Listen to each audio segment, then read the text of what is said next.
నాడు ప్రధాన ప్రతిపక్షంలో ఉన్నటువంటి చంద్రబాబు ఏదైతే జగన్మోహన్ రెడ్డి తీసుకున్నటువంటి నిర్ణయాలని తప్పుపెట్టారు, నేడు అధికారంలోకి వచ్చినటువంటి ఆయనకి జగన్మోహన్ రెడ్డి నిర్ణయాలన్నీ కరెక్ట్గానే కనిపిస్తున్నాయి. ఇప్పుడు మీకు చెప్పబోయే విషయం అలాంటిదే. ఎందుకంటే వైఎస్ జగన్మోహన్ రెడ్డి తన 5 ఏళ్ల పాలనలో భూముల రీసర్వే, శాశ్వత భూ హక్కు, భూరక్ష పేరుతో ఒక కార్యక్రమం చేపట్టారు.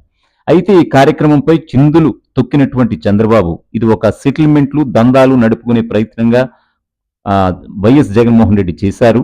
ఇది ఒక విఫల ప్రయత్నం అని కొట్టిపారేసినటువంటి చంద్రబాబుకి నిజంగా కేంద్రం నుంచి షాక్ తగిలింది. అది కూడా బడ్జెట్ రోజే.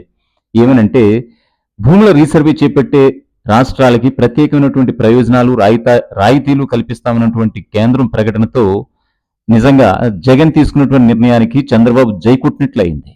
సో ఆయన కూడా ఇదే పథకాన్ని కొనసాగిస్తారు. భూముల రీసర్వే కూడా చేపట్టబోతున్నట్లుగా తెలుస్తోంది.